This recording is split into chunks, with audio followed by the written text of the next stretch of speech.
그리스도시요 살아계신 하나님의 아들이십니다. 아멘. 우리 옆에 분을 축복하실 때 무리가 아니라 제자가 됩시다. 지금 이 시간에는 제자의 삶이란 제목으로 하나님의 말씀을 나누도록 하겠습니다. 이번 주 월화수에 진행됐던 전국 교역자 부부 수양회를 우리 성도 여러분들이 기도해 주셔서 잘 다녀왔습니다. 그 수련의 주제가 뭐였냐 보니까 바로 회복이라는 말씀이었고요. 본문의 말씀은, 주제의 말씀은 이사야 43장 18절에서 19절, 바로 우리 교회 원단 말씀을 하나님이 그대로 주셨습니다. 그래서 굉장히 제가 놀랐고, 하나님이 이렇게 말씀을 성취해 나가시는구나, 말씀으로 또 나와 우리 교회를 이렇게 인도해 나가시는구나, 이걸 또 확인하는 그런 또 수련회였습니다. 원단 말씀 뭡니까? 너희는 이전 일을 기억하지 말고 옛날 일을 생각하지 말아라. 보라, 내가 새 일을 행하리니 이제 나타낼 것이다. 내가 광야의 길을 사막에 강을 낼 것이라고. 이 말씀 주셨는데, 이 말씀을 그대로 또 주신 것입니다. 그러면서 우리 안산 지회에서도 우리 이제 그 목사님들, 담임 목사님들 모임에서 또 캠프가 계속 40일 집중 캠프가 진행되고 있는데, 거기서 주시는 말씀도 12지역에 망대 세우라는 이런 말씀을 주시면서, 야, 우리 교회 올해 원단 기도 제목인데 12지역의 절대 망대, 이것을 또 하나님이 이렇게 인도해 나가시는구나, 이걸 보면서 너무나 제가 놀랍고 또 하나님께 감사를 드렸습니다.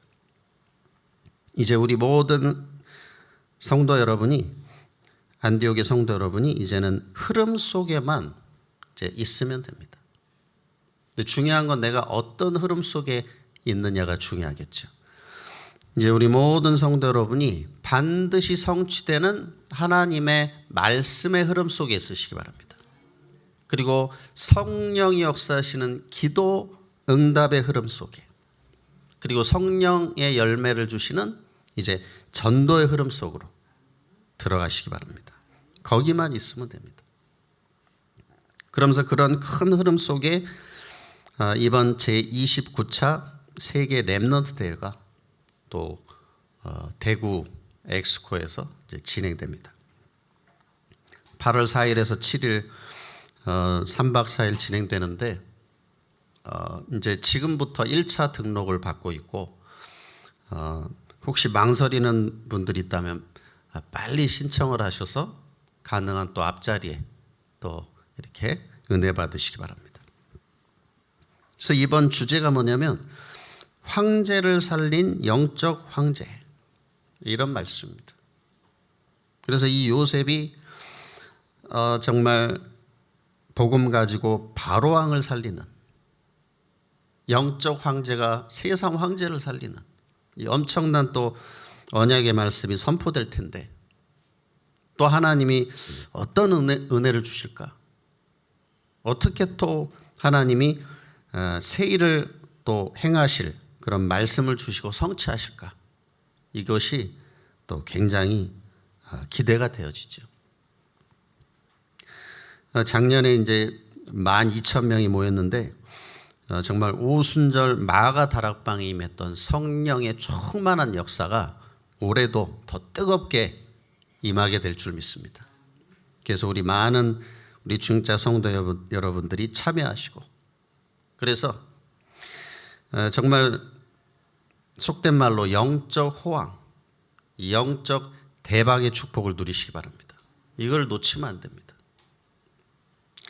그래서 이러한 영적 흐름 속에서 하나님이 하시는 것을 보게 되는 새 일을 체험하게 되시기를 축원합니다. 첫 번째로 큰 빛 되신 예수님입니다. 본문 12, 13절에 보면 예수께서 요한이 잡혔음을 들으시고 갈릴리로 물러가셨다가 나사렛을 떠나 스불론과 납달리 지경 해변에 있는 가버나움에 가서 사시니. 이제 본문에 보니까 세례 요한의 죽음이 나옵니다. 사실 마태복음이 신약이지만 신약의 실질적인 시작은 바로 세례 요한의 죽음에서부터 시작합니다. 왜냐하면 이 세례 요한이 구약의 마지막 선지자였기 때문입니다.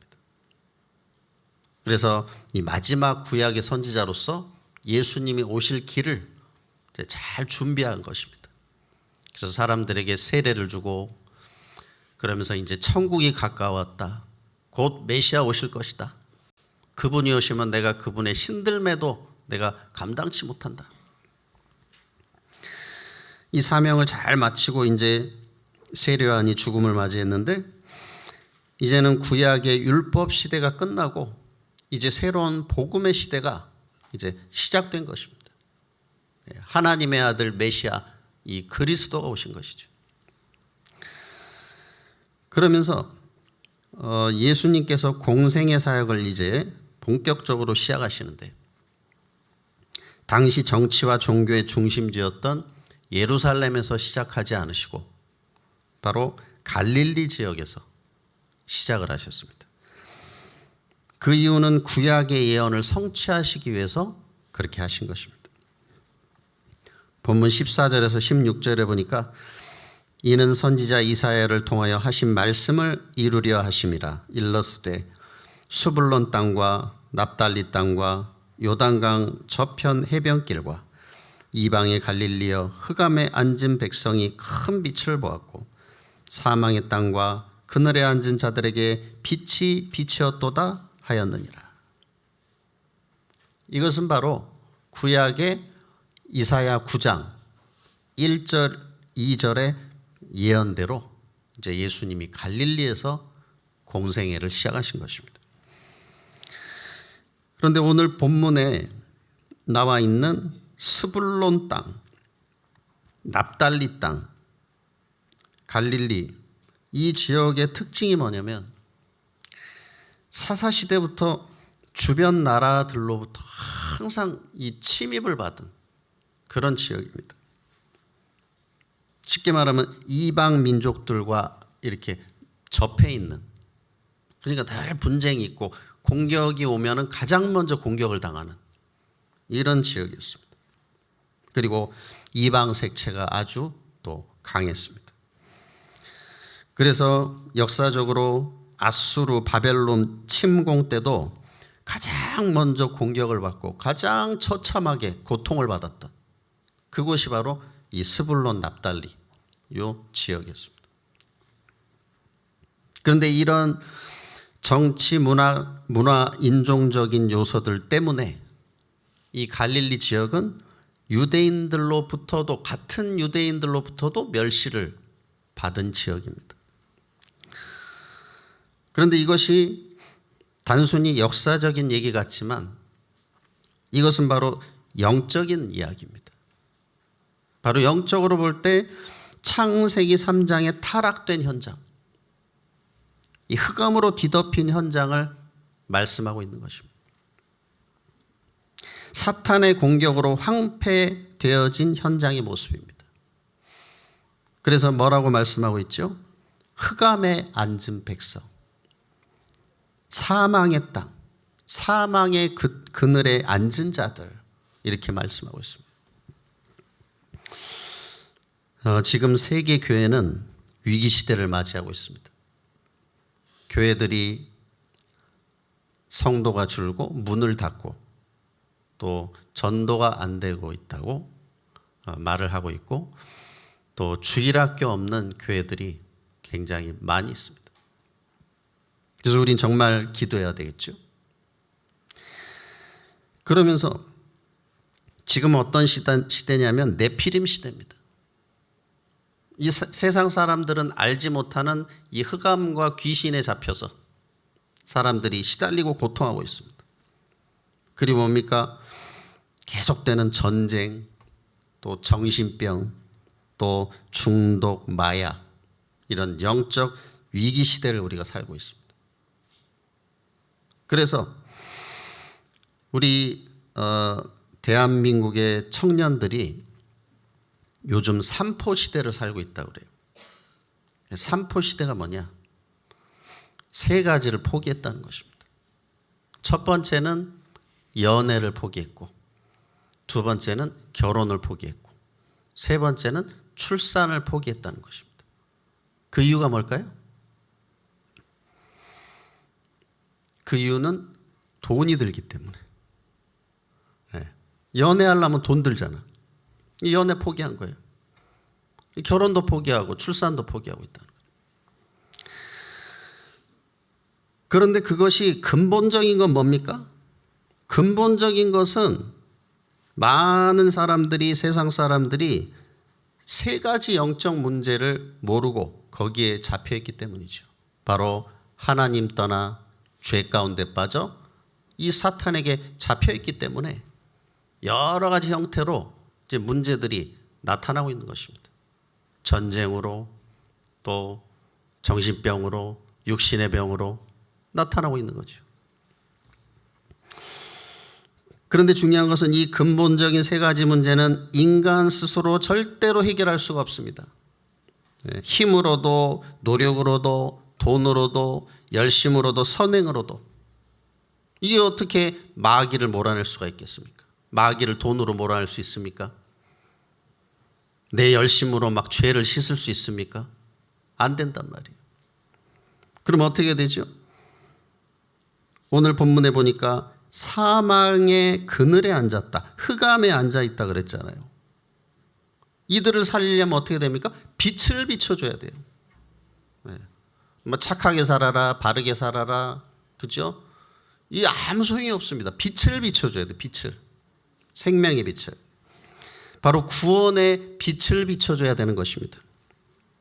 그 빛이 뭡니까? 바로 예수 그리스도인 것입니다. 그래서 이 오직 예수 그리스도만이 이 세 가지 인생의 근본 문제를 완전히 몰아내는 구원의 큰 빛이 되는 것입니다. 오늘 본문에 큰 빛이라고 나와 있잖아요. 요한복음 8장 12절에 보니까 예수께서 또 말씀하여 이르시되 나는 세상의 빛이니 나를 따르는 자는 어둠에 다니지 아니하고 생명의 빛을 얻으리라. 요한복음 12장 46절에 보니까 나는 빛으로 세상에 왔나니 물은 나를 믿는 자로 어둠에 거하지 않게 하려 함이로라.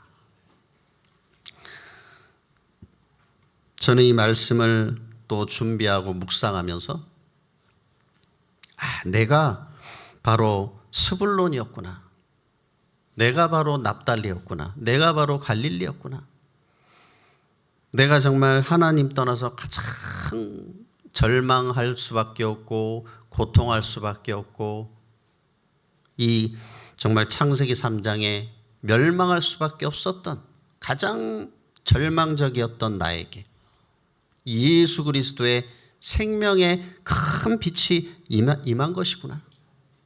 그래서 내 인생이 완전히 이제는 마귀 자녀에서 하나님 자녀로, 죄인에서 의인으로, 이제는 많은 사람 살릴 수 있는 전도자로 하나님이 나를 바꿔주셨구나. 이것이 너무나 감사했습니다. 이제 다 살리는 예수 그리스도의 큰 빛이 우리 성도 여러분의 심령 가운데 날마다 충만하게 임하시기 바랍니다. 그래서 지금도 복음 몰라서 이 사망의 그늘에 앉아서 흑암 가운데 방황하고 고통하고 죽어가는 영혼들에게 예수 그리스도의 큰 빛을 비춰주시기 바랍니다. 어제 우리 이제 조용숙 권사님, 우리 딸 장하나 자매 또 결혼식을 갔다 오면서 우리 권사님을 통해서 또 우리 장하나 자매를 통해서 이 온 가문이 또 관계된 모든 현장이 다 주께 돌아오도록 이렇게 기도를 하고 왔습니다. 그래서 그 기도는 반드시 성취될 줄 믿습니다. 네, 보좌 캠프를 하고 왔죠. 그러면서 어제도 이제 소년 분류 심사원에 가서 복음을 전하면서 이제 말씀 끝나고 분방 공부를 해요. 이제 선생님들이 물어보는 거죠. 오늘이 마지막인 사람 한번 손 들어봐. 그 말은 이제 오늘이 마지막. 그러니까 가장 좋은 것은 집에 가든지 아니면 소년원 들어가든지 오늘이 마지막인 사람. 그런데 딱 손을 드는데 마음이 참 짠하더라고요. 그러면서 그 잠깐 봤지만 하나님 이 영혼들을 붙들어 주시옵소서. 재범이란 말이에요. 애들이 재범한 애들이란 말이에요. 다시는 이 죄악 가운데 빠지지 않도록 마귀를 멸하신 예수 그리스도 붙잡고 승리하고 세계복음화의 주역으로 세워지도록 하나님이 인도해 달라고 제가 다 마음에 그 간절한 또 기도를 드리게 됐습니다. 그래서 우리 모든 성도 여러분이 여러분 앞에 내 옆에 있는 죽어가는 영혼들에게 이 예수 그리스도의 생명줄을 던져주시기 바랍니다. 네, 내가 갖고 있는데 이걸 나만 꽉 쥐고 안 던지면 안 되잖아요. 던져줘야죠. 네, 던져주면 사는데. 그래서 이사야 60장 1절에 뭐라 그랬습니까? 일어나라 빛을 발하라 여호와의 영광이 내 위에 임하였습니다. 그리고 마태복음 5장 16절에 보니까 너희 착한 행실을 통하여 많은 사람들에게 이 그리스도의 빛이 비춰지도록 해라 그랬습니다. 그래서 우리 성도 여러분 한 사람 때문에 모든 현장이 살아나는 빛의 망대요 절대 망대 응답 누리시기를 바랍니다. 두 번째로 예수님을 따르는 삶입니다. 본문 18절에서 20절에 보면 갈릴리 해변에 다니시다가 두 형제 곧 베드로라는 시몬과 그의 형제 안드레가 바다에 금을 던지는 것을 보시니 그들은 어부라 말씀하시되 나를 따라오라 내가 너희를 사람을 낚는 어부가 되게 하리라 하시니 그들이 곧 그물을 버려두고 예수를 따르니라. 이제 예수님께서 공생의 현장 사역을 본격적으로 이제 시작하시는 것입니다. 근데 예수님이 가장 먼저 하신 일이 뭐냐면은 바로 제자를 부르신 것입니다. 그래서 하나님의 방법은 뭐냐? 하나님의 방법은 사람입니다. 하나님은 사람을 통해서 하나님 나라의 일을 이루시고 또 지역 복음화, 세계 복음화를 이루어 나가시는 것입니다. 그래서 이 정말 지역 복음화, 세계 복음화를 위해서 우리 성도 여러분을 부르신 줄 믿습니다. 그래서 이제 예수님이 갈릴리 해변에서 이 베드로와 그 형제 안드레를 이제 부르시는 장면입니다. 그런데 이 예수님을 따른 제자들을 보면 그 특징이 있는데 예수님의 부르심에 어떤 질문도 하지 않았습니다. 예수님이 나를 따라오너라 했을 때 단 한 제자도 예수님, 우리가 왜 예수님을 따라가야 됩니까? 그러면 우리가 뭐 무슨 일을 해야 됩니까? 우리 먹고 잘 땐 있습니까? 한마디도 질문이 없어요. 그냥 나를 따라와라. 다 금을 다 버려두고 한마디 질문도 없이 예수님을 따르는 것입니다. 그런데 여러분 생각해 보십시오. 어부가 그물을 버리고 길을 나선다는 것은 뭘 의미합니까? 자기 삶을 다 버리는 거죠. 자기 삶을 올인하는 것입니다. 본문 21, 22절에 야고보와 요한도 예수님의 말씀에 즉시로 순종을 했습니다. 그래서 신앙생활은 내가 말씀을 받았을 때 강단에서 말씀이 선포됐을 때 즉시로 따르는 삶. 이것이 바로 신앙생활이라는 것입니다. 우리가 보면은 흔히 기도해 보겠다라는 말을 많이 합니다. 기도해 볼게요. 기도 좀 해보겠습니다. 근데 그게 뭐 맞는 말일 수도 있는데 굉장히 그게 틀린 말일 수도 있습니다. 왜냐? 뭔가 믿음의 결단을 미루는, 망설이는 그런 표현일 수 있기 때문에 그런 것입니다. 근데 뭐 기도해 보겠다고 해놓고선 계속 미루다 보면 어떻게 됩니까? 하나님이 예비하신 때를 놓치면 성령을 소멸하는 결과가 오게 될 수도 있는 것입니다. 그래서 제자는 뭐냐? 말씀에 즉시로 반응하고 그리고 말씀을 즉시로 순종하는 것이 제자입니다. 무리는 여러 가지 핑계를 댑니다. 뭐 이것도 안 되고 저것도 안 되고 그리고 계산을 합니다. 근데 중요한 건 뭐냐? 그 시간이 길어질수록 다른 생각이 들어오기 때문에 믿음의 선택 결단은 못하는 것입니다. 그 틈을 주면 자꾸 세상, 내 생각, 세상 지식이 들어오니까 안 되는 거예요. 그래서 즉시로라는 것입니다. 그래서 결단의 타이밍, 응답의 시간표를 다 놓치는 것입니다. 여호수아 1장 6절에서 9절에 하나님이 이제 모세의 뒤를 이어서 여호수아를 부르시는데 뭐라고 하십니까? 강하고 담대해라. 우로나 좌로나 치우치지 마라. 두려워하지 마라. 모세를 통해서 준 율법의 말씀을 주야로 묵상하고 잘 지켜 행해라. 그러면 네가 어디 가든지 네 길이 평탄할 것이고 네가 형통할 것이다. 이걸 지금 말씀하고 있습니다. 그래서 출애굽 1세대와 2세대의 특징이 뭡니까? 출애굽 1세대는 늘 불신앙하고 말이 많습니다. 그러면서 늘 내용이 뭐죠? 먹을 거. 왜 이렇게 먹을 게 없느냐? 왜 이렇게 매장지가 없느냐? 육의 얘기를 한단 말이죠. 그러나 출애굽 2세대는 특징이 뭐냐면 말씀이 떨어지면 전혀 말이 없습니다.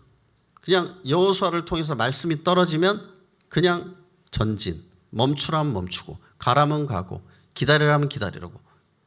출애굽 2세대는 말이 없어요. 속된 말로 군 소리가 없는 것입니다. 그래서 우리 안디옥의 모든 성도님들은 이제 하나님의 말씀이 가라면 가고 멈추라면 멈추시기 바랍니다. 기다리라면 기다리고 판단을 내가 하는 게 아니에요. 그래서 이것이 뭡니까? 이것이 바로 하나님이 원하시는 신앙생활. 이것이 바로 제자의 삶이요. 그리고 말씀 성취를 체험하는 삶이라는 것을 아시기 바랍니다. 근데 내가 말씀을 따라갈까 말까? 갈까 말까? 내가 판단하고 선택해. 그러면 때는 성취의 시간표는 지나가요. 성령이 소멸한다니까요. 그리고 말씀 성취를 놓치는 것입니다. 그래서 우리 모든 성도 여러분이 내가 우로나 좌로나 치우치지 아니하고 말씀 따라가면서 형통케 되어지고 평탄케 되어지는 이 말씀 성취를 나 자신이 누리고 내 자녀들에게 전달해 주시기 바랍니다. 뭘 전달할 겁니까? 이걸 전달해 주셔야 돼요. 지식이 아니란 말이에요. 너 왕이 뭐야? 선지자가 뭐야? 이게 아니란 말이에요. 살아 역사하시는 증거를 증인으로 전달해 주시기 바랍니다. 이걸 전달해 줘야 돼요. 그러면서 이제 제자들의 특징이 뭐냐면 그렇기 때문에 말씀 중심의 삶인 것입니다. 계산이 아니란 말이에요. 그래, 우리가 따라가면 물고기 잡는 것보다 얼마나 더 잘 벌겠냐, 편하겠냐, 이거 계산이 아니란 말이에요. 그리고 제자됨의 주체는 뭡니까? 바로 예수님입니다. 예수님만 따라가면 되는 것입니다. 그래서 예수님 뭐라고 하셨죠? 나를 따라오너라. 내가 너희로 사람을 낚는 어부가 되게 하리라. 영어로는 I will make you. 내가 너를 만들 것이다. Fishers of men으로. 사람 낚는 어부로. 그래서 이제 우리 모든 성도 여러분이 강단과의 소통을 최우선순위로 이제 두시고 말씀 중심으로 새틀 인생을 사시기를 바랍니다. 그래서 하나님은 주님의 몸된 교회를 세우시고 또 강단을 세우시고 주의 종을 세우셨습니다. 이걸 여러분이 믿으시기 바랍니다. 이걸 안 믿으면 내가 응답을 받기가 어렵습니다. 그래서 이제 강단의 말씀, 교회의 방향만 잘 따라가시면 되겠습니다. 그게 예수님을 따르는 거예요. 여러분 지금 예수님 눈에 보입니까? 강단의 말씀, 교회 방향을 잘 따라가는 거, 이게 바로 예수님 따라가는 것입니다. 그리고 이제 모든 성도 여러분이 예배와 그리고 훈련의 자리로 나아가시기 바랍니다. 그래서 예수님이 3년 훈련시키셨어요. 제자들이 예수님의 3년 공생의 훈련을 따라다닌 것입니다. 그러면 우리 모든 성도 여러분이 지역복음화, 세계복음화의 주역으로 쓰임받는 제자로 서게 될 줄 믿습니다. 결론입니다. 예수님이 선포하신 복음 메시지는 본문 17절에 보니까 이때부터 예수께서 비로소 전파하여 이르시되 회개하라 천국이 가까이 왔느니라. 그리고 23, 24절에 보니까 예수께서 온 갈릴리에 두루 다니사 그들의 회당에서 가르치시며 천국 복음을 전파하시며 백성 중에 모든 병과 모든 약한 것을 고치시니 그리고 모든 앓는 자 곧 각종 병에 걸려서 고통당하는 자 귀신 들린 자 간질하는 자 중풍병자들을 데려오니 그들을 고치시더라. 복음은 한마디로 뭐냐? 다 살리는 것입니다. 고린도전서 1장 18절에 십자가의 도가 멸망하는 자들에게는 미련한 것이요 구원을 받는 우리에게는 하나님의 능력이 됩니다. 요한복음 6장 63절에는 살리는 것은 영이요 육은 무익하니 내가 너에게 이른 말이 곧 영이요 생명이라 그랬습니다. 이제 40일 집중을 통해서 나를 살리고 또 교회를 살리고 모든 사람을 살리는 응답 속으로 들어가시기 바랍니다. 그래서 우리 성도 여러분이 나를 만나는 사람이 힘을 얻고 살아나야 됩니다. 근데 나를 만나는 사람이 지난주 강단 말씀처럼 시험에 들면 안 되겠죠. 나를 만나면 살아나야 돼요, 사람이. 그러기 위해서는 강단의 말씀을 붙잡고 언약 기도 속으로 들어가시기 바랍니다. 그래서 강단의 말씀 통해서 모든 영적인 힘과 방향과 그리고 모든 응답을 누리시기 바랍니다. 그래서 이제 나를 살리고 모든 환경과 또 사람을 뛰어넘고 다 살리는 제자의 삶을 살게 되시기를 예수님의 이름으로 축복합니다.